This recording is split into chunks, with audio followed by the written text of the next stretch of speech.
izquierda, derecha, doctor. Esa es una miocardiopatía dilatada. Si es joven o es adulto. Y si viene con historia de insuficiencia cardíaca derecha, doctor, probablemente es una cardiomiopatía restrictiva. Y si viene con antecedentes, tuve un tío con cardiomiopatía y ahora el paciente viene con disnea, con componente de insuficiencia cardíaca derecha, izquierda y palpitaciones, esa es una hipertrófica con antecedente familiar. La clínica es lo que ustedes tienen que aprender. Porque la clínica es lo que ustedes van a ver cuando viene el paciente. Vengo porque duermo con almohadas, se me hincha el pie, no me entra el pantalón, me falta el aire, estoy morado, he botado sangre, estoy amarillo, me levanto en la noche para orinar, nicturia. O de repente el paciente viene agitado, botando sangre, examinan, ¿qué pitos, doctor? Un edema agudo de pulmón. La clínica es lo que les da ese plus. ¿Y por qué ustedes tienen que saber la clínica? Porque van a ser internos de medicina. Y el internado de medicina es el filtro, es el screening para sentirse médicos. Bien, muchachos, quería darles esa pequeña reflexión. Aprendan eso, clínica, que ya venía de semiología. Ahora vamos a hablar de cardiomiopatías. Clasificaciones, hay varias, ¿eh? La más frecuente o la más característica es dilatada congestiva, que es la más frecuente, la hipertrófica y la restrictiva. La hipertrófica tiene una característica. Ese futbolista que súbitamente falleció en el partido del Sevilla, ese futbolista muy conocido, Pareja, ¿no? Murió en pleno partido, hizo arritmia ventricular, tenía una cardiomiopatía hipertrófica. O sea, cuando son deportistas jóvenes y hacen muerte súbita o parada cardíaca en esfuerzo a deporte, probablemente el diagnóstico es una cardiomiopatía hipertrófica. Ya le estoy dando el guacho. El examen va a ser full caso clínico, ¿sabes? Y así, ¿no? O sea, más o menos la idea. O también pueden ser, de acuerdo al American JIR, pueden ser miocardiopatías primarias o miocardiopatías secundarias. Es otra clasificación. Pero desde el punto de vista de utilidad de enfoque, dilatada, hipertrófica, restrictiva. ¿Ya? Pero si son primarias genéticas, y miren esa playa de diagnósticos, no acabamos ni 3 días. ¿Ya? Y miren, ¿no? La glucogenosis, la enfermedad de Pompe, trastornos de la conducción, miopatías mitocondriales, las canalopatías, ahí está el Brugada, ahí están las dilatadas restrictivas, ahí están las adquiridas. Vamos a hablar un poquito del corazón roto. No es el chico que le deja la enamorada, no, es el famoso Takotsubo. Acabo de tener un Takotsubo en mi emergencia. Una pacientita de 44 años llamó la atención. Luto, falleció su padre, su papá, hija única, con una empatía total con el padre. Luego de las exequias, hora después, dolor intenso en precordio, un infarto. Ingresa a la emergencia como un infarto cardíaco. Pero 44 años, sexo femenino. Por ahí no había el camino, no había antecedentes. Le toman el electro, ST elevado. Clínica de infarto. Troponina, llegó el interno contento. Troponina positivo, no contento, triste. Troponina positivo, ya estaba el diagnóstico ya. Están fresquitos de la clase. Protocolo. CPK alto, troponina altos, EKGs, ST elevado, infarto. Se le trata como infarto. Luego de tratar el cuadro agudo, entra cineangio con coronografía. Sale la cineangio, normal. Eso es Takotsubo. Eso es el corazón roto. ¿Ya? No se olvide, pregunta de examen, periparto, taquicardiomiopatía, bueno, enfermedades de depósito, autoinmunes como lupus, dermatomiositis, beriberi, distrofias musculares. Como ven, el background de diagnóstico es extensa. Y en realidad cuando uno vi estos diagnósticos, sí, yo he visto POMPE. ¿Cómo es el POMPE, doctora Vilés? Es una glucogenosis. Lo vi cuando fui interno de pediatría. Un niñito que venía con disnea, dormía con 5 almohadas, chibolo, happy, ¿ya? Y tenía la cara, le llaman la cara de muñeca vieja, ¿ya? Y tenía la hepatomegalia, tenía la esplenomegalia y tenía un corazón grande. Estaba viendo mi primer POMPE, una enfermedad de depósito. Y de las neuromusculares, ahí está pues el Duchenne, ese pacientito que viene desde la temprana edad con dificultad para la marcha, problema de dificultad, sobre todo a nivel proximal y distal, atrofia de manos y hace una mano característica, la mano simiesca. Bueno, es diferente contarlo, verlo en el libro y verlo pues al paciente, ese es el arte clínico, pues no. Y comenzó a hacer un cuadro de insuficiencia cardíaca, una miocardía por Duchenne, por distrofias musculares. Entonces, como ven, el derrotero de diagnóstico es amplio. Esta es la clasificación que quiero que ustedes se graben, que quede como un estigma para cada uno de ustedes. Esto les va a servir, así no sean cardiólogos, internistas, emergenciólogos. No, doctor, yo voy a ser oftalmólogo de retina, ojo derecho, ¿no? Pero tienen que saber diagnóstico. Tienen que saber diagnóstico. Definitivamente. Doctor, yo voy a ser ginecóloga. ¿Llegó un parto? No, yo soy ginecóloga de infertilidad in vitro. ¿Ya? Pero tiene que saber medicina, pues.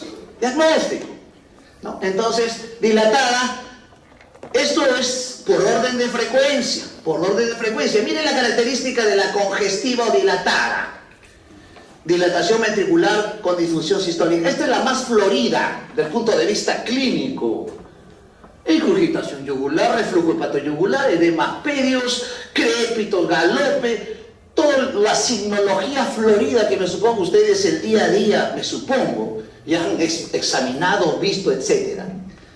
Y luego la hipertrófica, que es más heredofamiliar, que es la que da más a deportistas. Esfuerzo, ¿no? Y tiene una característica, como estoy seguro lo van a ustedes a diagnosticar rápidamente. TAS, disnea, angina, síncope, doctor, estenosis aórticas. Igualito se comporta la hipertrófica. Disnea, angina y síncope. No se olviden, ¿ah? Esa característica. Y la restrictiva o infiltrativa tiene una característica muy similar a la pericarditis constrictiva crónica. En Perú, me supongo que han visto, tengo uno ahorita, un paciente con precordio, dolor de precordio, pericarditis tuberculosa. La pericarditis tuberculosa es la que da el cuadro constrictivo y se parece a la restrictiva. ¿Por qué? Porque da insuficiencia cardíaca derecha, edema, ascitis, ictericia, reflujo, ingurgitación, etc. Entonces, esta es la clasificación mucho más didáctica y entramos de lleno a lo que es la cardiopatía dilatada. Vamos a ver de la definición, la fisiopatología, manifestaciones clínicas, que es la parte que ustedes ya trabajaron en semiología, y esto es lo que nosotros tenemos que abocarnos más. Si es una miocardiopatía, doctor, bueno, le pido una ecocardiografía transtorácica, pues, ¿no? O le pido pruebas para diagnosticar la etiología, hacer diagnósticos diferenciales. Y acá está, ¿no? Hay una evidente dilatación y hay una deficiencia en la función sistólica. Por ende, hay una alteración. Comienza en el ventrículo izquierdo, o sea, comienza con disnea, comienza con tos, comienza con ortopnea, la traducción. Y si hay crecimiento ventricular, impulso ventricular izquierdo, apical, etcétera, ¿no? Hay una disminución de la fracción de eyección, punto clave para ver el pronóstico de un ICC. La incidencia, miren, 36 casos por 100.000 habitantes, y tiene una predilección por un tipo de etnia. Pero en nuestro país, por ser poliétnico, esto se rompe en estadística, ¿ya? Quiero que entiendan. Y esto, pues, esto es lo que tienen que aprender para el examen. Perdón, ¿ya? inflamatoria, tóxica, metabólica, familiar, idiopáticas, diversas. Miren, son más de 150 causas, 149 no les pido, ¿ya? Y aquí de las infecciosas, obvio, ¿no? Obvio, ¿no?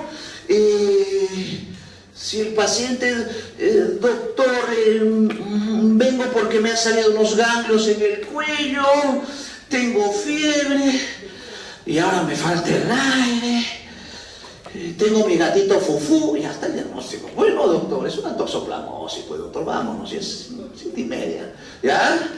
Doctor, vengo de Arequipa, me han dicho que tengo el corazón grande, me falta el aire, duermo con almohadas. Creo que el diagnóstico está redondo, ¿no? El plan es serología para Trypanosoma cruzi. O no vemos mucho Lyme. En mis 25 años de médico, bueno, ya 26, he visto 2 Lyme, que es picadura por garrapata, que tiene una característica que da artritis, ¿no? Da lesiones dérmicas y componente articular y componente miocárdico. O una rickettsiosis, sí, hemos visto rickettsiosis, hace 3 meses tuvimos un caso de rickettsia, también relacionado a picaduras, y esto puede producir ganglios, hepatoesplenomegalia y manifestaciones cardiovasculares. O cuadros micóticos, que sí tenemos por doquier, histoplasmosis, blastomicosis, paracoccidomicosis, que también pueden dar el contexto clínico de una miocardiopatía dilatada. Pero también hay otras patologías que dan miocardiopatía, como la polimiositis. Pero quiero que me entiendan y quiero ser bien claro y translúcido. Que tiene que haber el cuadro previo clínico y la manifestación cardiovascular. Ah, sí, doctor, claro. Polimiositis, debilidad muscular proximal, problemas articulares, dermatomiositis, heliotropo, debilidad muscular, Gotron y componente miocárdico. O sea, la característica clínica, que es lo que ustedes tienen que aprender de cada enfermedad. Deben conocer la característica clínica de cada enfermedad, la exposición a algunos tóxicos como alcohol, drogas, cocaína, etcétera, que puede coadyuvar a hacer una miocardiopatía dilatada o congestiva, o una enfermedad metabólica. Tuvimos una paciente que comenzó a hacer un régimen dietético para bajar su IMC, fue muy severa en su dieta, que luego comenzó a disvariar, comenzó a hacer nixtagmus, comenzó a caminar de puntitas, parecía danza de ballet, ¿ya? Y era un Wernicke, y tenía una deficiencia de tiamina, y vino a la emergencia con una insuficiencia cardíaca. Estamos viendo una miocardiopatía dilatada por déficit de tiamina. O las endocrinopatías, que estoy seguro que lo han visto, como la tirotoxicosis, el feocromocitoma, que también dan miocardiopatía dilatada. Y acá tenemos las menos frecuentes, y por ende, de diagnósticos muy fortuitos y muy inusuales, de difícil diagnóstico, por supuesto. Hace 4 años tuve un paciente con una hemocromatosis. Doctor, ¿cómo vino esa hemocromatosis? Cuéntenos. ¿Cómo vino ese paciente? Vino pigmentado. Doctor, estoy bronceado. Y era de invierno. Estoy bronceado, doctor. Pero vengo porque me falta el aire. Me noto amarillo. Y cuando lo veo yo dije un Addison, alectoscopía. Pero lo vi ictérico. El Addison no hace ictericia. Y hay una patología que sí hace pigmentación ictericia, la hemocromatosis. La hemocromatosis es frecuente en varones. Y un detalle, doctor. En los últimos años, nada. No puedo tener hijos, doctor. Eso, dato importantísimo de la hemocromatosis. Lo que le llaman la diabetes bronceada. Y hay otras situaciones mucho más o mucho menos frecuentes, ¿no? Fisiopatología, ¿qué es lo que pasa con el miocito? ¿Por qué se dilata? ¿Por qué se vuelve congestivo? ¿Qué hacen los virus? ¿Qué hacen las citoquinas? ¿Qué se activa? De hecho que los virus, cualquier tipo de infección, activa citoquinas. Y estas citoquinas producen una serie de alteraciones del miocito. Y en sinopsis, una apoptosis. Una apoptosis. Se altera el miocito en estructura. Y lo que se debe quedar de la clase, las manifestaciones clínicas que hay.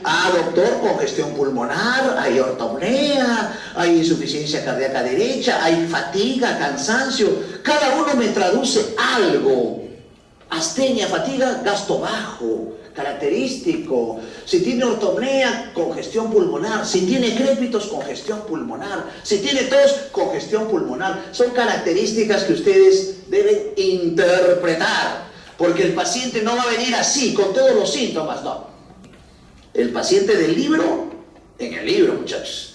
El paciente real, distinto. El paciente puede venir, me falta el aire, tengo cansancio, duermo mucho, no tengo apetito y estoy hinchado. Esa es su sintomatología del paciente, y el alumno bien formado que interpreta la semiología, doctor, tiene una insuficiencia cardíaca, probablemente derecha, y con la historia izquierda al examen. Y luego encuentran hipotensión, taquicardia, taquipnia, todo lo que ustedes ya conocen prolijamente. Exámenes auxiliares. ¿Qué le pedimos al paciente? Lo final debe ser una biopsia miocárdica. En la realidad, quimérico, utópico. No lo hacemos, o no se hace, por el riesgo que conlleva. Pero cuando hay difícil diagnóstico, probablemente sea el examen auxiliar final. Pero en realidad tratamos de agotar ¿qué? La parte clínica, el antecedente, alcoholismo, drogas, chagas, citomegalovirus, riquecias, lupus, dermatomiositis. Agoten la parte clínica y van a evitar que el paciente quede como un diagnóstico: miocardiopatía EAD. No sé, no se olvide. No espere todavía, no se hace la biopsia miocárdica. Les soy sincero, en 26 años no he visto una biopsia miocárdica. Exámenes complementarios como serologías, pero ustedes encaminen su diagnóstico. Por eso tienen que tener bien planteados sus diagnósticos sindrómicos, nosológicos. ¿Para qué? Para que pidan el examen auxiliar idóneo. Ejemplo, viene del equipo, se le hinchan los pies, tose, tiene el corazón grande, se estriñe, tiene megacolon. Doctor, le voy a pedir IFI para Trypanosoma cruzi. Paciente inmunosuprimido, tiene el gato, le sale un ganglio aquí, otro ganglio aquí, doloroso, móvil, tiene el corazón grande. Doctor, le voy a pedir un IFI para toxoplasmosis. Paciente tiene debilidad muscular, le ven fase heliotrópica. Doctor, le voy a pedir un antijo. ANA, me parece una dermatomiositis clínicamente. Entonces, los exámenes auxiliares están de acorde al probable diagnóstico etiológico. Luego el electro, el hemograma, los electrolitos, todo ustedes lo van a interpretar, ¿no? El electro es importante, ¿no? Se puede ver hasta ondas T negativas, que no siempre es isquemia. Un examen importante es la ecocardiografía. La ecocardiografía, estoy seguro que están yendo con los colegas cardiólogos a ver ecocardiografías, pero el objetivo es que el ecocardiografista sepa dónde lo quieren llevar. O sea, no es que el ecocardiografista va a hacer el diagnóstico poniendo el traductor, poniendo buen gel y tener un ecodoppler de última generación. No, muchachos. El objetivo es que el cardiólogo ecocardiografista sepa cuál es el diagnóstico a descartar. Miocardiopatía dilatada, endocarditis bacteriana, estenosis mitral, aórtica. Eso, muchachos, eso.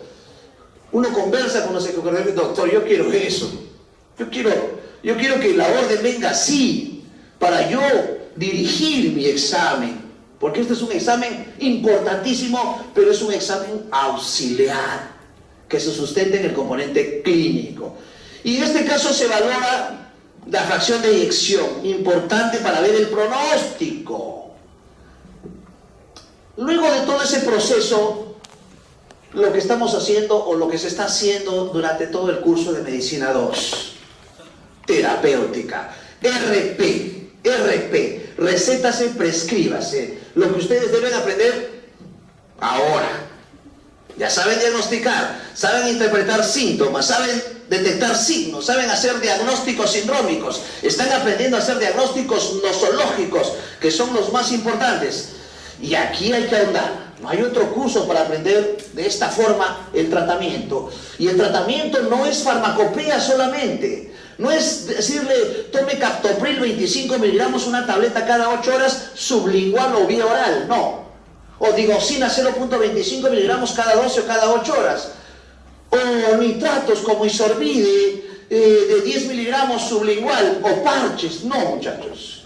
La terapéutica es dieta, postura, actividad, aditivos, inotrópicos, hasta terapia compleja ya, terapia especializada. Utópico en nuestros lares, trasplante cardíaco. Accesible, resincronización cardíaca. Es ponerle un desfibrilador para que aumente la fracción de eyección. Hipertróficas. Creo que ya tienen la idea, más relacionado a la parte genética, esa genética autosómico dominante. Hay una hipertrofia del ventrículo izquierdo y por ende va a haber clínica inicial de hipertrofia ventricular izquierda. Un gran porcentaje se hereda, felizmente es de menor prevalencia. Acuérdense que el otro era 36 casos en 100.000, ¿no? Felizmente hay una cierta incidencia y esto es lo que se ve en el corte necrópsico. Miren este crecimiento ventricular a predominio izquierdo.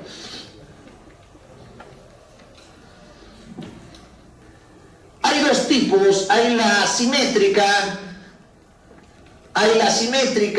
y cada uno tiene algunas características, sobre todo a nivel del fallo diastólico. Acuérdense que la dilatada es sistólica y se comporta como una estenosis subaórtica, por eso da DAS, disnea, angina, síncope, ¿no? Y esto tiene una serie de alteraciones que se traducen en la parte clínica: disminución de la precarga, disminución de la poscarga, aumento de la contractilidad. Y aquí hay una característica: aumento de la precarga y poscarga en cuclillas, ¿no? El paciente hace este fenómeno que se llama squatting, ¿no? Una clasificación netamente ecocardiográfica en la cual va a depender del tipo de espesor de la pared, del tabique, de la hipertrofia, tanto si es concéntrica, excéntrica, si hay adelgazamiento, si es biventricular. En realidad, mi objetivo no es que se aprendan esto de memoria, muchachos. Mi objetivo es que conozcan bien las características clínicas y qué hacer cuando tengo una miocardiopatía dilatada, hipertrófica y restrictiva. Pero para que vean que es la más compleja, esto es lo que quiero que aprendan. ¿Se confunde con una estenosis aórtica? Por supuesto que sí. Pero algunos pacientes pueden ser asintomáticos y la presentación puede ser súbita.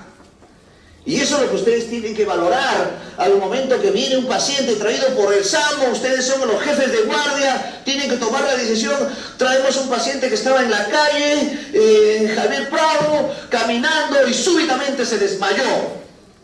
Joven, ¿lo ven joven? Uy, una cardiomiopatía hipertrófica, traen el desfibrilador, vean la posibilidad. Están pensando ustedes, desde que le comunican que están trayendo a un joven que súbitamente se ha desmayado o tiene molestias en el pecho, etc. Y mucho más. Deportista, maratón, en plena maratón de domingo, RPP, ya, súbitamente se cae un maratonista, ya. Doctor, estamos trayendo un paciente de la maratón de domingo que súbitamente se ha desmayado. El médico ya está pensando en las posibilidades diagnósticas. Eso es importante, lo que ustedes tienen que valorar. Y tiene estos tipos de presentaciones, ¿no? Fibrilación, hipertensión, mucho más en pacientes adultos.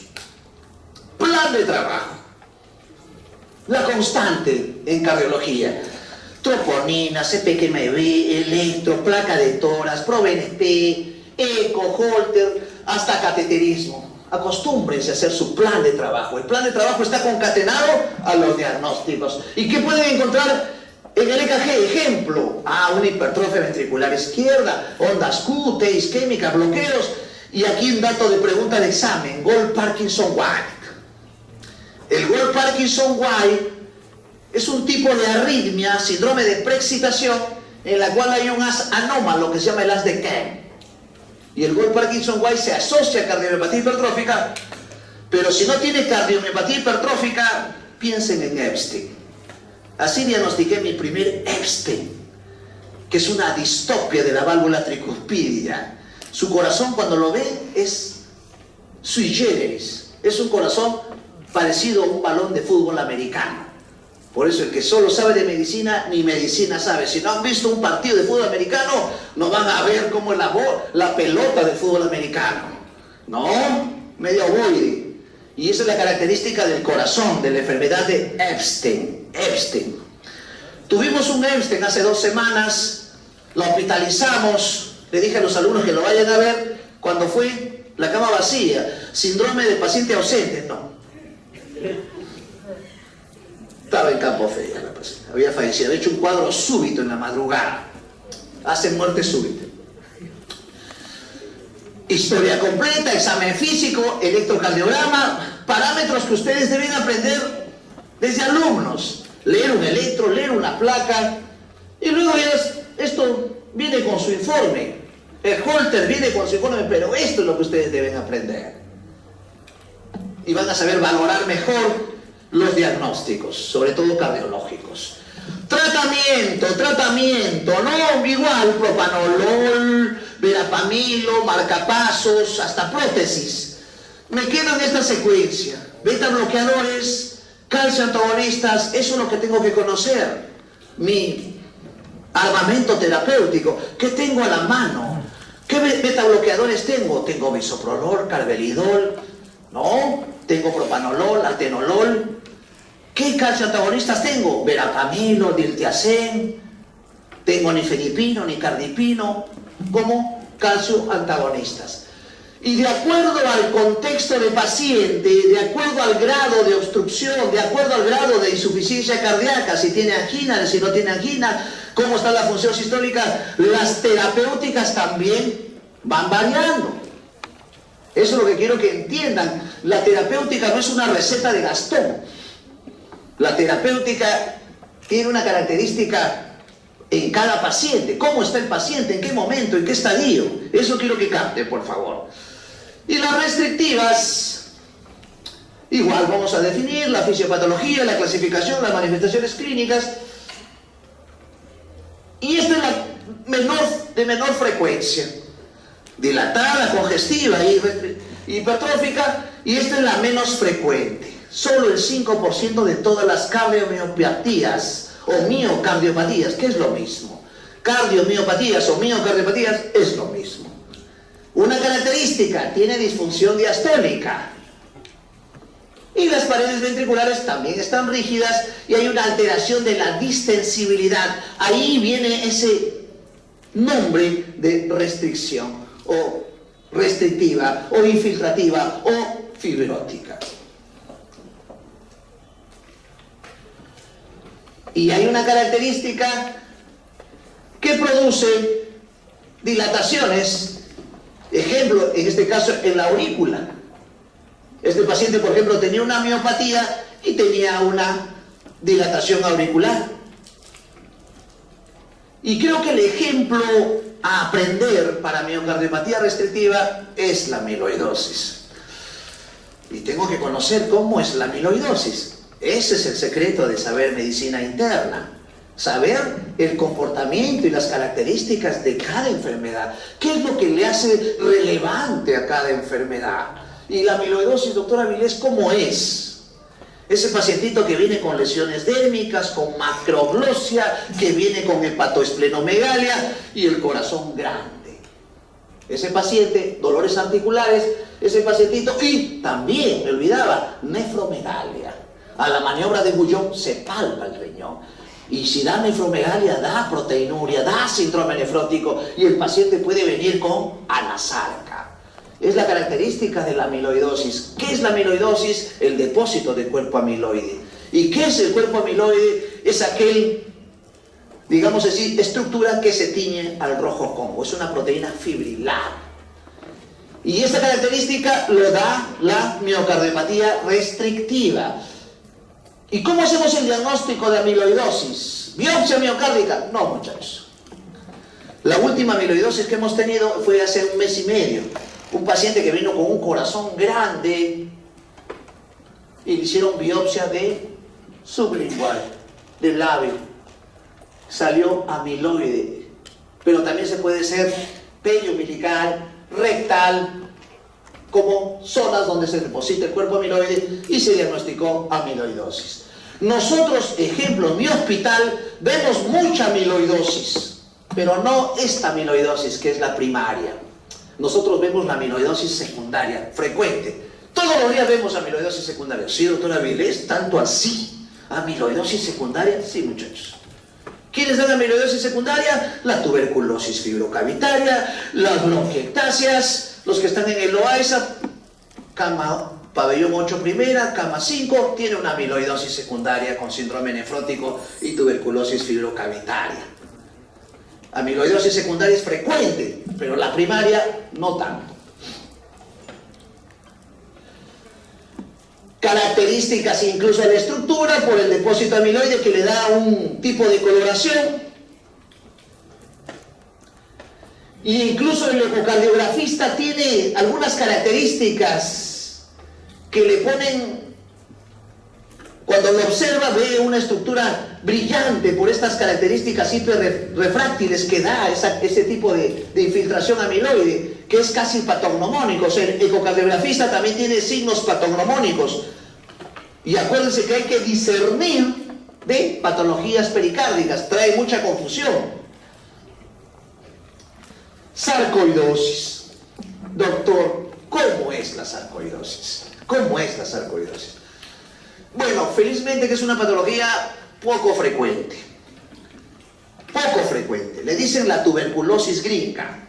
¿Por qué, doctora Vilés? Porque si uno va a Estados Unidos y pasa una visita, paciente con hemoptisis ganglios, tosedor crónico, el estudiante de medicina americano, sarcoidosis, levanta la mano. Si es peruano dice TB. Por eso le dicen la tuberculosis gringa. O sea, la sarcoidosis es frecuente en Estados Unidos, en países caucásicos. Y tiene esa característica. Doctor, pero es igualito a la tuberculosis. Hace hemoptisis, hace ganglio, hace tos, baja de peso. Sí, es igual a la tuberculosis. Incluso es sistémica. Afecta al ojo, afecta al intestino, afecta al mediastino, afecta al riñón, da problemas articulares. Mi primera sarcoidosis lo diagnostiqué cuando fui interno de medicina, en un niñito, Juancito, muy querido en el hospital de pediatría del niño, venía por dificultad, dolor de cadera, caminaba así. Chibolo de 13 años, ¿qué pasó? ¿Faltó bastón? No, 13 años, imagínense, ¿por qué camina así? Ahí partió el diagnóstico. Le examinamos, le hicimos la maniobra de Ferguson, Erickson, tenía un componente sacroiliaal. Luego tenía dolores óseos, tenía ojo rojo, problema de uveitis, raro, ¿no? Uveitis, artrosis o artritis de cadera, sacroileitis. Luego tenía mucha sed y mucha hambre y orinaba mucho. ¿Qué, diabetes? No, no era diabetes, era hipercalcemia. Y por ahí fue el eslabón, hipercalcemia. Estudiamos la hipercalcemia, le encontré al examen, como era interno, yo le examinaba todos los días, le encontré un ganglio acá. Ganglio, móvil, poco doloroso, poco móvil. No es bueno este ganglio. Vino el cirujano, le hizo la biopsia, fue mi primera sarcoidosis. Y luego ya en el Loaiza, cuando fui asistente, diagnostiqué mi segunda sarcoidosis, un paciente con ganglios, con linfoadenomegalias. Entonces da una miocardiopatía restrictiva. Entonces, patologías no infiltrativas como los ejemplos mencionados, patologías menos frecuentes como la fibrosis endomiocárdica de Loeffler. No se confunda con el síndrome de Loeffler que hace Lascaris para entrar al pulmón por el intestino. No. Esto es otra cosa, fibrosis endomiocárdica de Loeffler. Y la toxicidad, dato importantísimo, ¿no? Paciente que está recibiendo antineoplásicos, quimioterápicos y comienza a hacer miocardiopatía, ahí está el diagnóstico. Los quimioterápicos, la radioterapia dan. Ya les más o menos dándole el orden, ¿cómo va a venir el examen? ¿Cómo va a venir el examen? ¿No? Y hay otras enfermedades, por ejemplo esta, que estoy seguro lo van a ver cuando hagan reumatología. Tengo ahorita un caso de una paciente que viene con las manos rígidas, la boca pequeñita, fácil de pajarito, una esclerodermia. Le hemos examinado, tiene reforzamiento del segundo ruido, impulso ventricular derecho, tiene tercer ruido, está haciendo una insuficiencia cardíaca y estamos planteando que sea una miocardiopatía restrictiva, pero de fondo el más importante es esclerodérmica.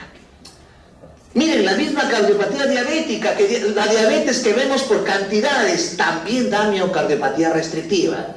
Pero si le preguntan, paciente diabética que viene con signos de insuficiencia cardíaca, ¿cuál es el diagnóstico? No vayan a plantear restrictiva. Coronaria. Coronaria es la primera causa de diabetes.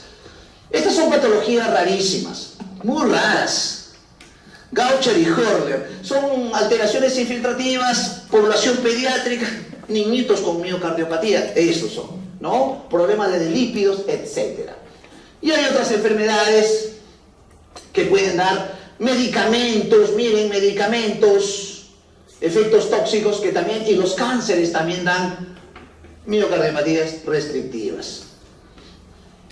Por ende, las patologías están relacionadas a su cuadro de fondo y a esto se agrega sintomatología cardíaca. Ustedes, para que digan que tiene afección cardíaca, tiene que tener sintomatología cardíaca. Tiene que tener tos, disnea, ortopnea, disnea paroxística, nicturia, baja de peso, astenia, fatiga. Bueno, todo lo que ustedes ya pues conocen al revés y derecho, estoy seguro que sí. Y eso me alegra. Y hasta citis. En este caso el paciente puede tener también angina. Y un detalle importantísimo de las cardiomiopatías restrictivas es las complicaciones tromboembólicas. No se vayan a sorprender, doctor, viene el paciente antecedente, cardiomiopatía restrictiva, pero ahora no viene por disnea. ¿Por qué viene? Doctor, su hija dice que no habla, no puede abrir el ojo, tosis, parálisis facial y no mueve el brazo. Ah, una parálisis facio-braquial, a predominio facio-braquial, crural, arteria cerebral media. Listo, diagnóstico, embolia. Semiología, muchachos. La semiología te hace el diagnóstico. Y luego otras alteraciones como el signo de Kussmaul. Detalle importantísimo. Doctor, ¿es lo mismo que respiración de Kussmaul? No. El signo de Kussmaul es una ingurgitación yugular relacionada a la inspiración. ¿Dónde se ve esto? Pregunta de examen, taponamiento pericárdico, problema de pericarditis. Y también en miocardiopatías restrictivas. Por eso se confunde pericarditis con miocardiopatías restrictivas. Otra presentación es arritmia. Puede ser esta carta de presentación. Viene un paciente, palpitaciones, y usted dice fibrilación auricular. Le están dando digoxina, no mejora. Y el paciente de fondo tiene una miocardiopatía restrictiva. Hasta bloqueos, miren, bloqueos cardíacos. Muy bien. Plan de trabajo, lo que ustedes conocen, ¿no? Electroradiografía, eco, cateterismo, utópico, TAC, resonancia, hasta, ¿no? Prueba NP, pruebas importantes, pero el diagnóstico es netamente clínico. Criterios, un ICC sin causa aparente, sabiendo que las 3 primeras causas de ICC, ¿cuáles son? Coronaria, hipertensiva, valvular, esclerótica, y ya tienen una más. Las miocardiopatías, ¿no? Entonces, tienen etiologías de insuficiencia cardíaca. Diferenciación, ustedes ya han hecho, me supongo que han hecho patología pericárdica. Miren la diferencia. Aquí también hay bajo voltaje, aquí también hay bajo voltaje. La radiografía, acá hay una calcificación pericárdica, no siempre, no siempre. La ecocardiografía es una buena prueba Golestata, el Doppler, cateterismo. Pero aquí, muchachos, aquí quiero que ustedes lo diferencien. Aquí no se les puede escapar el diagnóstico. Están ocultando, están examinando, viendo la ingurgitación yugular. Si tienen cuadro pericárdico pueden escuchar un frote. Diferencien la clínica de uno y de otro. Esto es importante. Importante. Acá hay frote pericárdico, acá no hay frote pericárdico. Acá hay galope, acá no hay galope generalmente. Y la historia, mi hermano tuvo tuberculosis hace 5 años. Insuficiencia cardíaca derecha, pericarditis. Ahí está el antecedente. La historia. Por eso la historia ahí es clave. RP. receta se prescribe, terapéutica, fecha, hora, sello, ¿no? ¿Qué doy? Diuréticos, furosemida, torsemida, espirolactona, beta-bloqueadores, verapamilo, diltiazem, yecas. ¿Qué yecas? Captopril, enalapril, monitoreo de la presión, digitálicos para la fibrilación auricular. Si el paciente fibrila, tiene aurícula izquierda grande, doctor, riesgo de stroke, riesgo de embolias. Ah, por eso tengo que anticoagular. ¿Qué anticoagulantes tengo a la mano? Ah, enoxa, fraxi. No, ya se va a su casa, warfarina. Eso es lo que tienen que aprender, muchachos. Eso les va a servir a ustedes, porque ustedes van a ser internos de medicina y luego van a ser serumistas. Y necesitamos médicos que hagan buenos diagnósticos, que hagan buenos manejos, hasta lo más utópico que es trasplante cardíaco.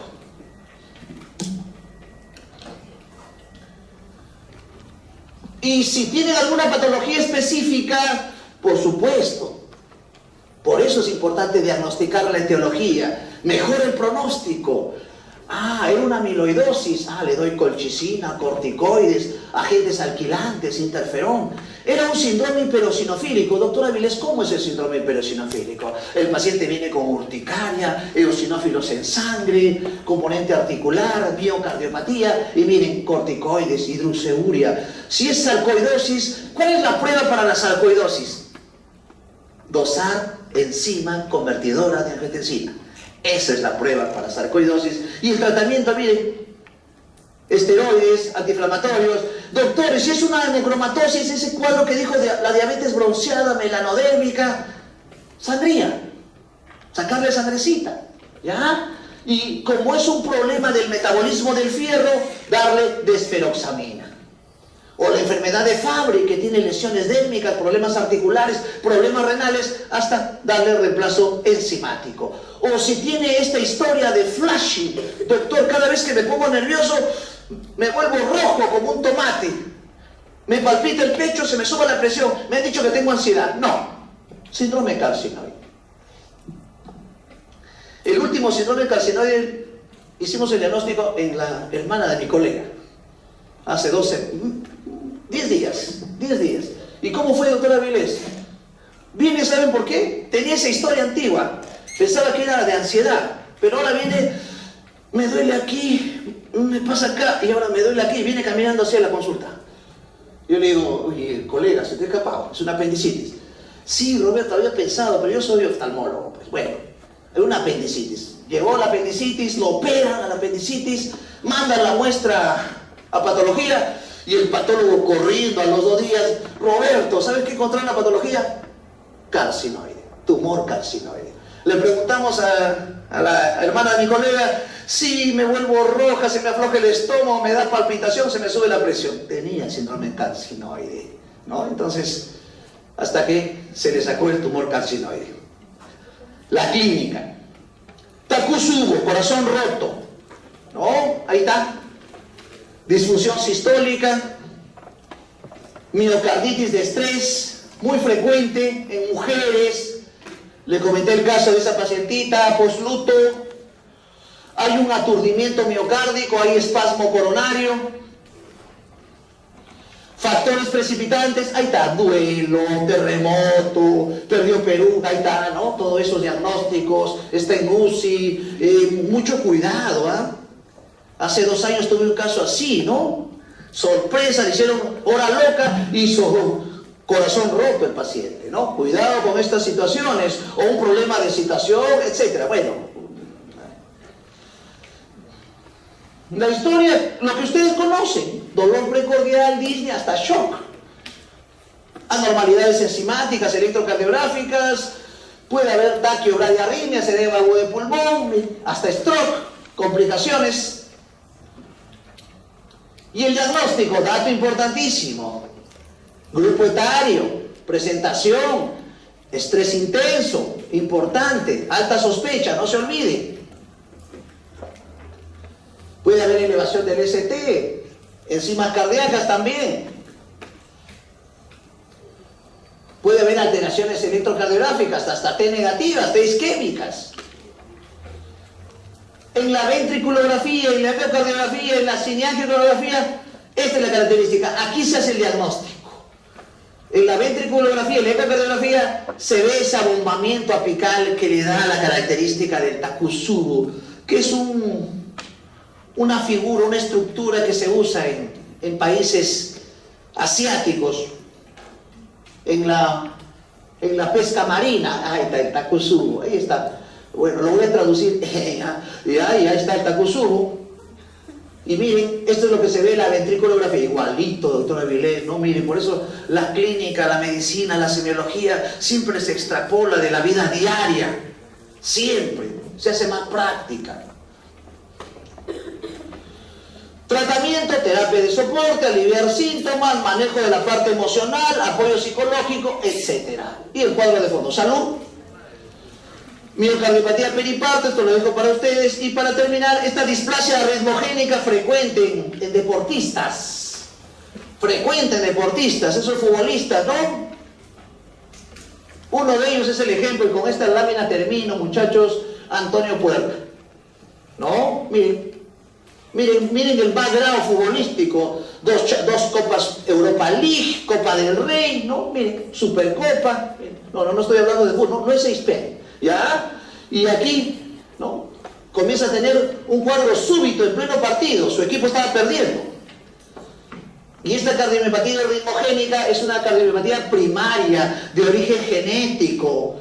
A base de estas situaciones, y ahí termino, muerte súbita en jóvenes, a base de estas situaciones se hace un screening completo al futbolista profesional con ecocardiografía para descartar estas displasias o cardiomiopatías arritmogénicas letales severas. Muy bien, muchachos, les agradezco por su atención. Buenas noches, gracias.